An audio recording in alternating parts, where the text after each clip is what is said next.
This is the second episode in our latest season featuring missing persons, unsolved homicides, and unresolved deaths across the United States, and the first in a two-part series. The views, thoughts, and opinions expressed are solely the interviewee's own. All individuals are presumed innocent until proven guilty in a court of law. This series discusses crime scenes in detail. Listener discretion is advised.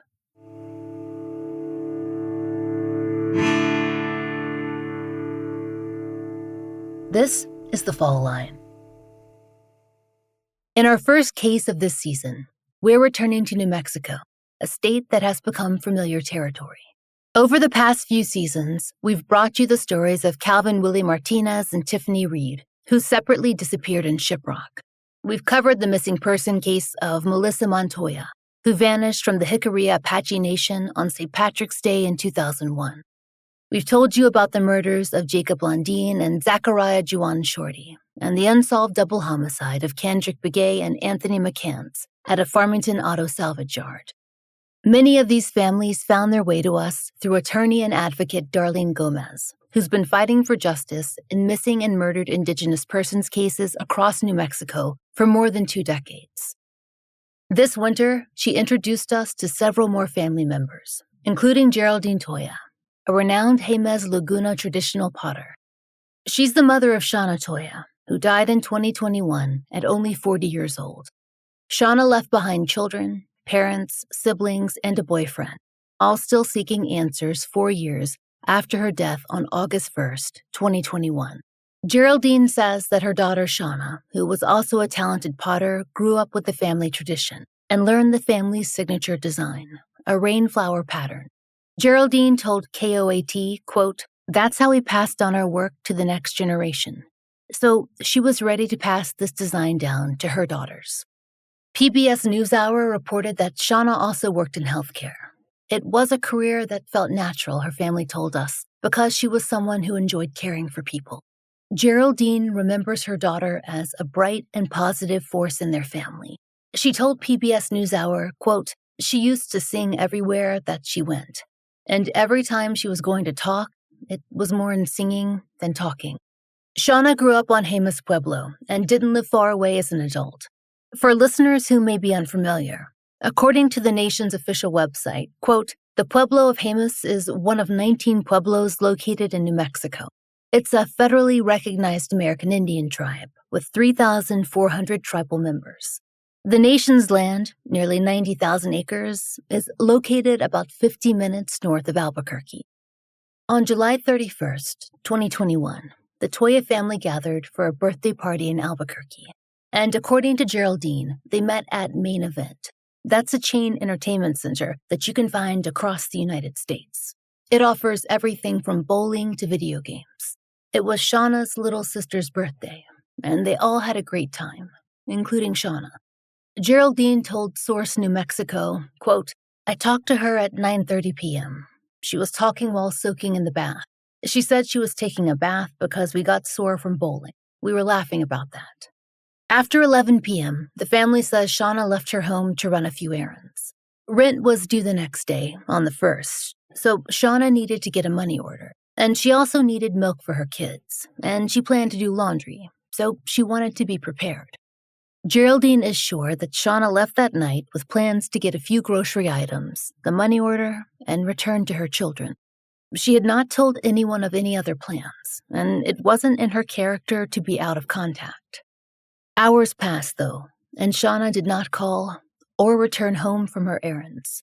In the early morning hours of August 1st, an APD officer conducting what the incident report describes as, quote, "routine patrol in the Phil Chacon Park area," observed a GMC hatchback in the lot, quote, "after the park had closed."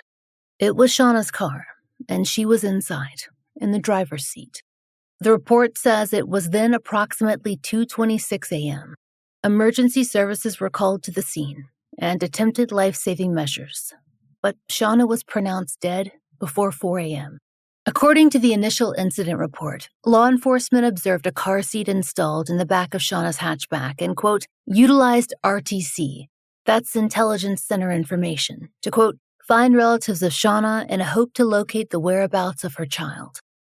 When no one answered, the report states that, quote, Officers went to the home that was on Shawna's driver's license, where they located her boyfriend and children. Geraldine said that her phone rang at about 3:15 and then 3:45, and she and her husband picked up when the call came again. She told PBS NewsHour, quote, "When I got the call that morning to say they found my daughter deceased at a park, and, it was like a bad dream. That's what I wanted to see it as, because I just saw her. I just spoke with her. It can't be her. It can't be her."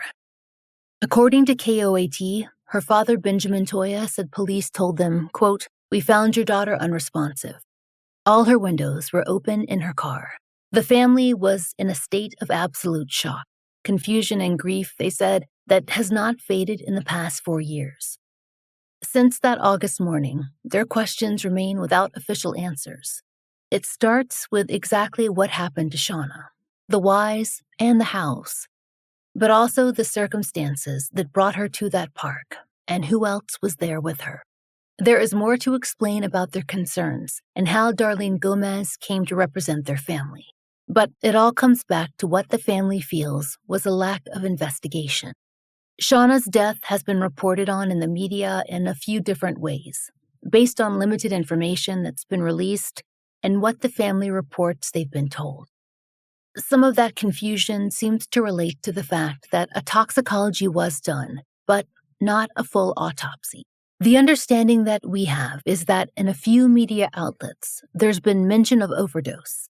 But as Darlene Gomez Law clarified to the International Women's Media Foundation in 2022, there had not been an official, quote, overdose designation.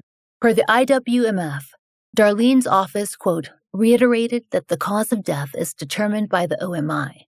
A blood test for substances has been done. There may have been small traces of controlled substances found, but the official cause of death has not been changed from natural causes at this point. Shawna's family wishes that a full autopsy procedure had been done, as they said they initially understood would be completed. And that's because they were incredibly disturbed by what they discovered when Shawna's body was released into their custody. According to KOAT, Geraldine said that later, quote, "When we brought her home, we found evidence on her body. She had wounds." That did not match observations noted in the incident report, where Shawna is described by law enforcement, who took photos of the scene as having, quote, "no visible signs of trauma at this time." The family has also maintained that Shawna had no history of drug use. We reached out to the Albuquerque Police Department for a statement on Shawna's case, but at the time of this recording, we have not heard back. According to Darlene Gomez and the Toya family, several aspects of the scene suggest that there could be more to the story, including evidence that indicates that Shawna was possibly robbed, and proof that at least one other person may have been in her car. As PBS NewsHour reported, the Toyas noticed Shawna's car contained empty grocery bags, and that her rent money was gone, signs they believe point to robbery. The discovery of another woman's identification in the car raised additional questions that the family feels were never adequately pursued. That's why the case closure feels premature to them, and why they've been asking for further investigation since 2021. Geraldine told the IWMF that the Toyas felt that they had to become, quote, their own investigators, documenting evidence and fighting for attention to details that they felt had been missed. Darlene explained to us that she's seen these patterns before in cases involving Indigenous victims. Investigations that get closed quickly, families told to accept official conclusions, while their own observations suggest different possibilities. That evening in July became the beginning of an uphill journey for the Toya family that continues today, 4 years later. And they say that critical questions remain unanswered about the circumstances surrounding Shawna's final hours. According to Source New Mexico, while the DA's MMIWR division is communicating with the family regarding the case, Geraldine says she is still waiting for more answers. Darlene Gomez has dedicated her career to helping families navigate these systems, and Shawna's case carried particular weight. A mother of 4 children who were now left without answers. The youngest was just 2 years old when Shawna died. We sat down separately with Darlene and Shawna's mother Geraldine this fall to discuss their hopes for re-examination of the case. Between getting Shawna's children back to school, they now range in age from 5 to 18 years old, to their after-school activities, and to her own art shows, where she displays and sells her award-winning pottery. Geraldine stays busy while making time for Shawna's investigation. Since 2021, she's participated in MMIP events across New Mexico and interviewed with both local and national media. We began with the family's art tradition. Both Benjamin and Geraldine were raised in pottery traditions, though in different styles. Geraldine learned from her great-grandmother, who ground and sifted her own clay and made her own pigments for the pots.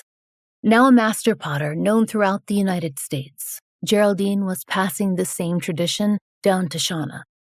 It was when I was little. I used to stay with her after school. There was a lot of her grandkids that played over there, and she was always busy working with clay or making her own pigments and stuff. We would watch her, and I used to follow her. There was a little ditch there in the area where she would go wash out like the spinach and stuff that she was going to boil, and I would ask her questions. And when she was grinding clay, same thing, what are you doing that for? And to make pottery. And then when she did mix her clay, we watching her roll out her clay and then coil and blend it together. And she did a lot. I always call her the strongest grandma in the world. And then when we would go to school, I used to tell my teacher what I did or what I saw from her and what she was doing and what she made out of the clay. And then as I grew up, going to school, was going to school for beautician because I always liked to do a lot of like braids. And that's when I first started learning how to French braid and fishtail and cutting hair. I used to cut my brother's hairs. And at the same time, I wanted to do bookkeeping because, I did a lot of that during high school and typing class and stuff like that. And so that's what I wanted to do. But when I graduated, I had met Ben in high school. I got pregnant during high school. I had Shawna when I was young, and we didn't want to go anywhere, leave her. We didn't want my parents to watch her. We moved to Dallas for 3 years. Those 3 years, we ended up just me, him, and Shawna there. And then our second daughter, Benita, I had her in Dallas in 1985, our second daughter. And so her and Shawna were, like 2 years apart. We got married out in Dallas, and our landlords were actually our witness. So we're going to buy a mobile home out there in Grand Prairie, Texas. And I told him, you know what, Ben? I said, I'm not even used to city life. I cannot adjust to it. I don't know nobody here. I don't have family here. I said, I just want to go back home. And he said, well, if you want to do that, we can do that too. So we came back to New Mexico. We lived in Albuquerque for about a couple of years. Then he started going to firefighting from here. He must have had a crew here. And then he was just saving up and stuff. And then we ended up buying a mobile home here and moved it into my parents' land for the time being.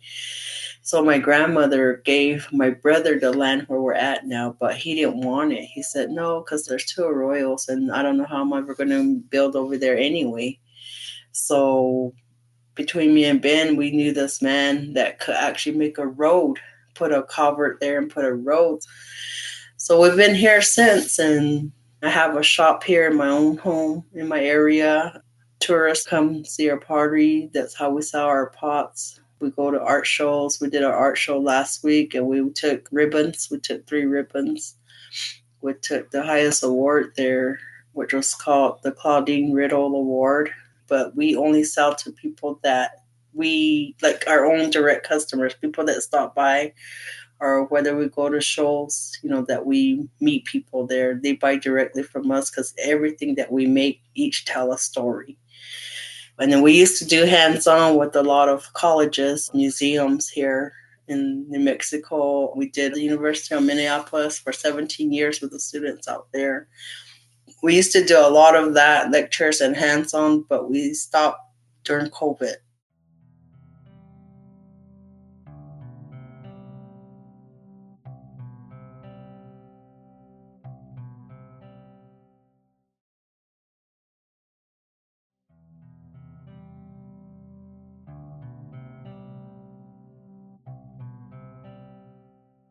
Geraldine says that teaching Shawna the family pottery tradition was a joy and a bonding experience because she truly loved spending time with her oldest daughter.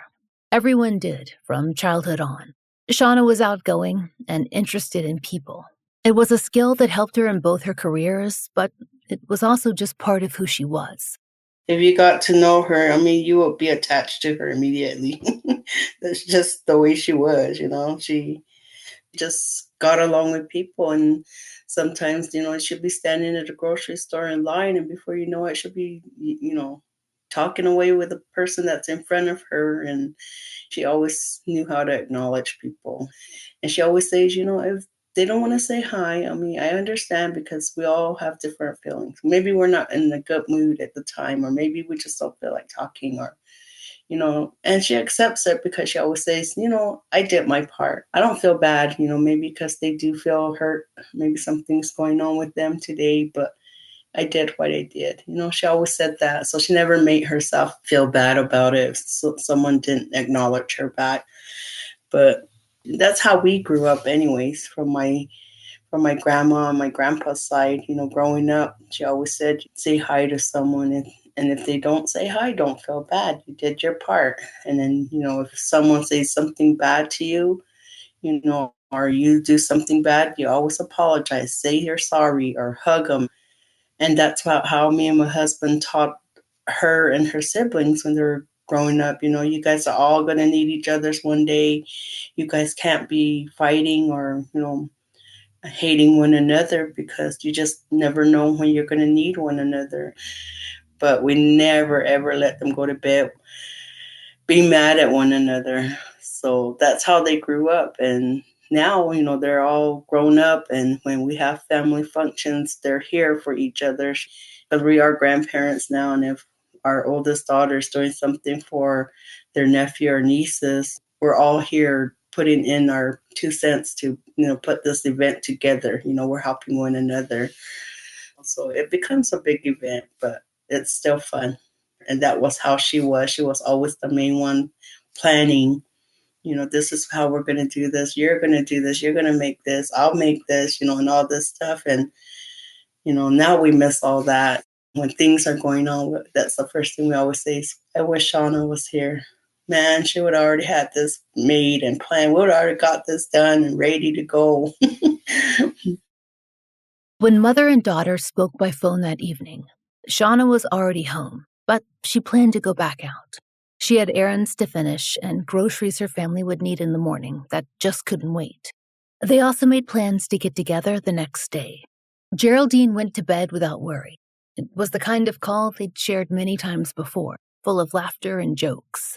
So when her phone rang in the early morning hours, she wasn't frightened at first. She was confused. It was August 1st at 3:15 in the morning. The phone rang, but at the time I knew everybody was home, safe, asleep. So I didn't know who this person was. So I ignored that call. And it just rang back to back. But the second time I noticed that the number looked familiar. So my husband told me just to answer it. So I did answer it. And the officer that called me, he asked me first, are you Miss Toya? And I said, yes. And he said, well, we found your daughter, Shawna, deceased in her vehicle at a park. And I said, no, it can't be. I said, I just talked to her by then it was like about 4 hours, because I talked to her at 11. I said, it can't be because I just talked to her. And he said, does she drive? Then he just did the description of her vehicle that she was in. And then he read the information, like her address and her birthday. I said, no, I started yelling. I was just in shock. And My husband sat up and he said, "What?" And then he just sat there, and I put it on speaker, and he started telling us that they were driving around in the area and they noticed a white vehicle parked at the parking lot at a park. And they noticed that all the windows were rolled down. So they went over there to see her in the ride, but I guess they're trying to move her or wake her up or something, and they said that she was unresponsive. So the EMS or whoever, they tried to resuscitate, but they said she was already gone. So at the time, they said they don't know really how long it was that she was sitting there and how long she had passed. So when they tried to resuscitate her, they couldn't bring her back. In our FOIA, or IPRA, as New Mexico terms it, fulfillment from the Albuquerque Police Department, we received a series of body cam clips from officers who were on the scene. Because the clips are redacted and provide inconsistent sound, we can only share observations based on the footage available to us. We cannot say if this paints a complete picture of what occurred that night after responders were on the scene. The footage that we have begins around 2:28 a.m. with one or more officers on scene before other first responders arrive. Based on what's shown, the first law enforcement members approach Shawna's car and call out, attempting to wake her. She's sitting in the driver's seat. An individual radios in to report that she appears to be unconscious and not breathing. They vocalize that she feels warm, and the car feels warm, and that they see no drugs in the car, but that there is a bottle of alcohol in view.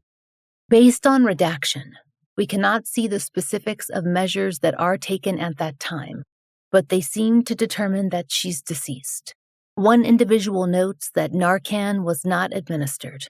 An officer speaks with someone who appears to have been sleeping in the park.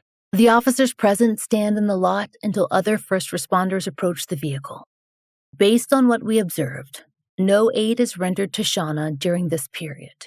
And based on timestamps, roughly 10 minutes have passed since authorities reportedly first arrived on scene.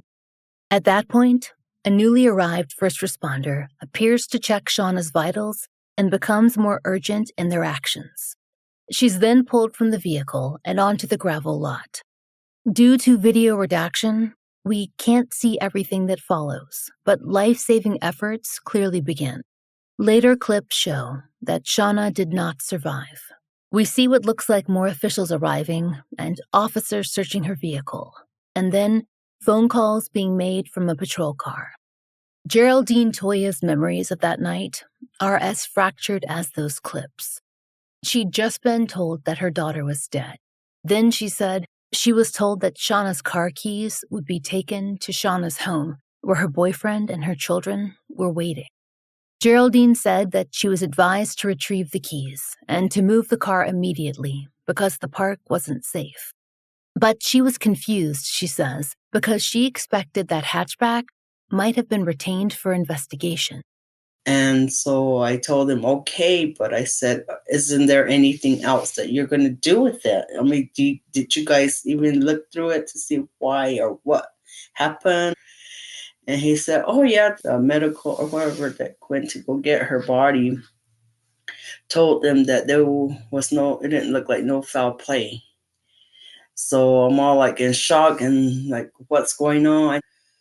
So we immediately, I didn't even brush my hair, nothing. We just got in the ride. It was a Sunday morning. We rushed out all the way like over 100 miles per hour. Not a cop in sight. I was just waiting to get pulled over so he can escort us down. The family found Shawna's car with its windows rolled up and the doors locked. Inside, empty grocery bags were scattered throughout the vehicle. The compartments were open, and Shawna's phone was located on the driver's side of the vehicle. To Geraldine, this did not match how Shawna typically kept her car. Geraldine's husband Benjamin used napkins from inside the car to cover the steering wheel before driving it, careful not to leave his own fingerprints or disturb any potential evidence. When they arrived at Shawna's home, he discovered something on the passenger side seat. Another wallet. It wasn't Shawna's. He went inside, got paper towel, came out, and then he opened it, and then here was a lady's phone with her ID, her social security card, and like some cards from like shelter places or rehabilitation centers and stuff like that. And he said, "Look at what I found." And I said, "Oh, shoot." I said, so I immediately called APD back. Geraldine contacted dispatch to reach the officers who'd been at the park that morning.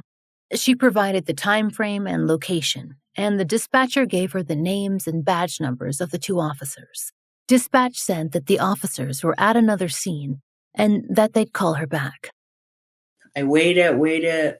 I kept calling like probably every other hour. Then finally I called OMI. I talked to Francisco from OMI. He said he was on scene. He said that they said there was no foul play.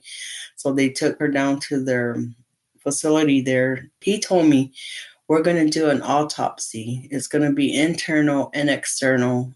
And then we'll go from there to see what's going on or what happened." When Geraldine asked about retrieving Shawna's body, she said that she was told it could be a while due to a backlog of unidentified deceased persons. She said the official told her that decisions about evidence and reports were up to the investigating officers. And while they waited to hear more, she said that they went into Shawna's home, where her children were still asleep.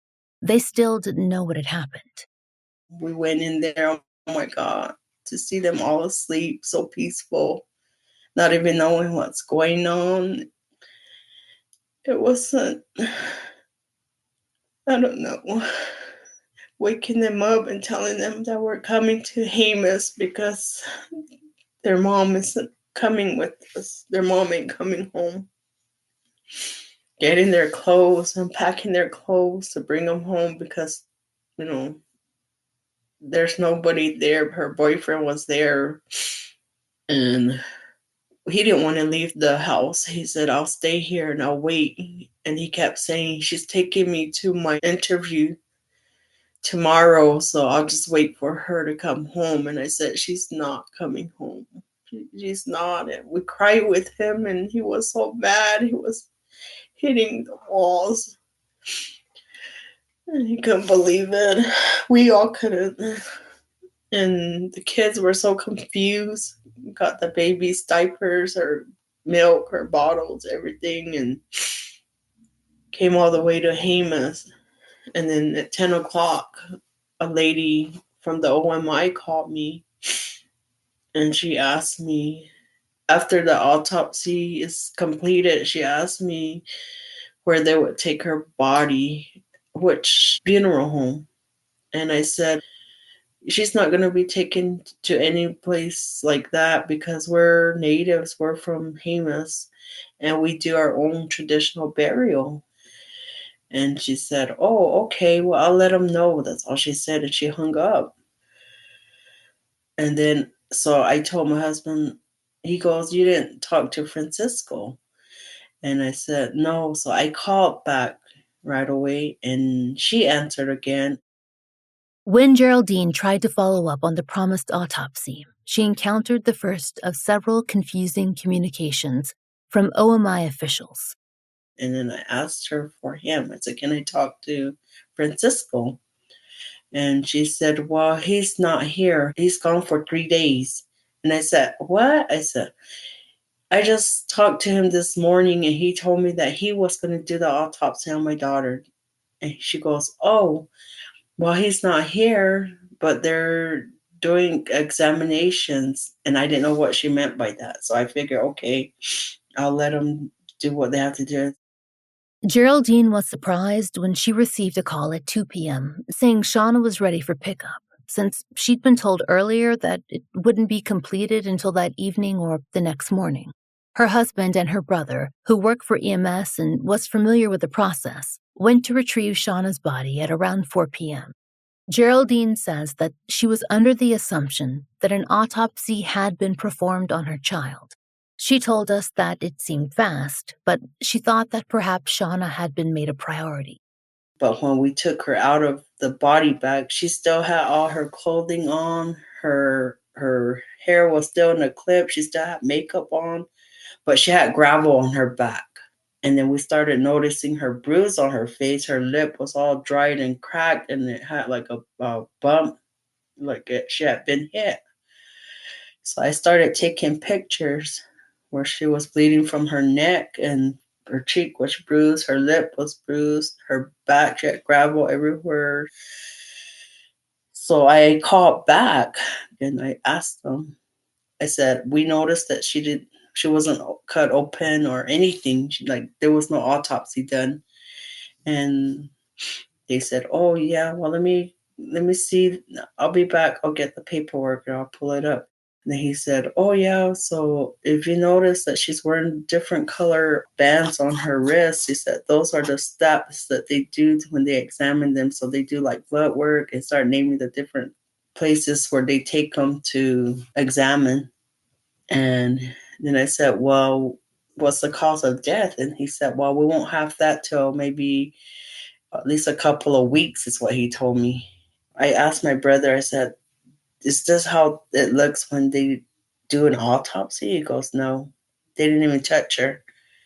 To be honest with you, they just did blood work, probably urine sample. He was going on with, what those 3 bands that were on her wrist was. And he said, yeah, but they didn't do no autopsy. She's not cut anywhere. She's not opened up anywhere. So pretty much, they just threw her in the freezer. He said, I'm sorry to say, that's how I see it. And that was it. So, like I said, this is our first time ever, going through this situation that I was lost. Baby, I said, you were just happy with this yesterday. Oh my God, not even 24 hours ago. We were still together. We were laughing, we were eating, we were just having so much fun. And why are you laying right here like that? Can you talk to me? Can you tell me, please? I was just sitting there, just looking at her, praying and talking with her. After Shawna's burial, Geraldine immediately filed for guardianship of the children, since school had started, while simultaneously trying to deal with APD. 5 days later, police called her at 3:30 a.m. to explain why they had determined that there was no foul play. While she spoke to the officers, including the one in training who'd been on the scene and his lieutenant, she said that she could not get answers to her questions.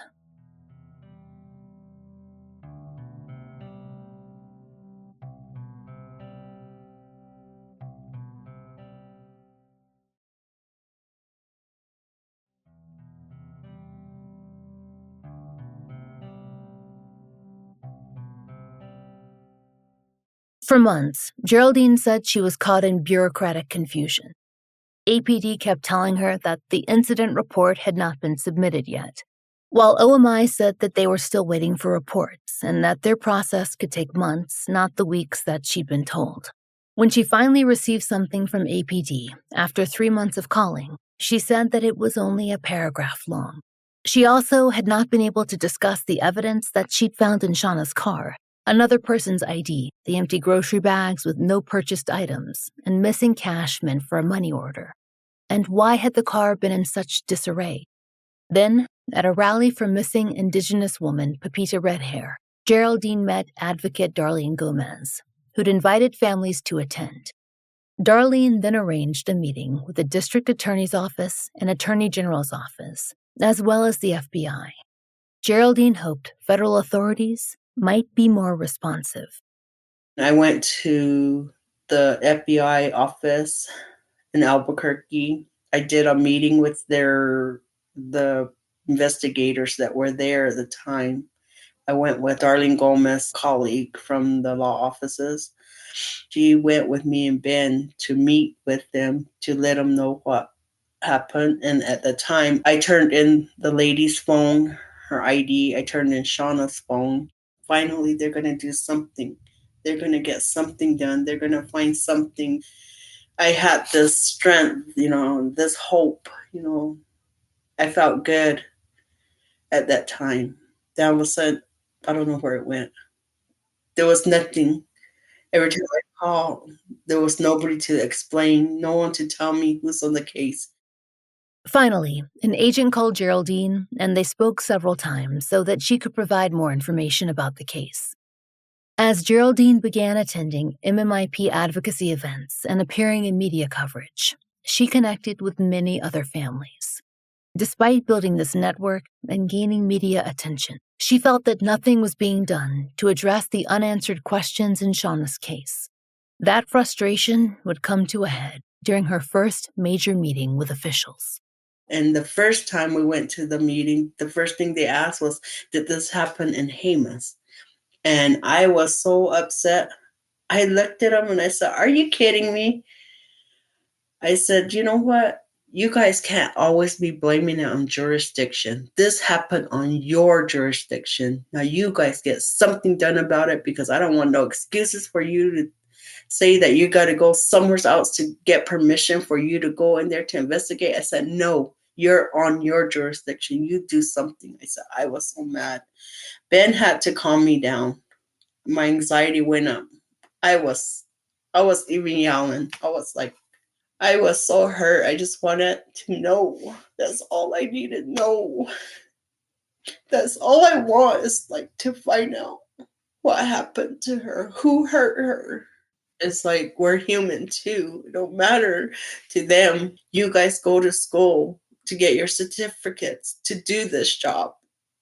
And why am I all of a sudden an investigator for my own daughter's death? I'm supposed to be an artist. That's what my livelihood is. I'm a potter. I'm a known potter.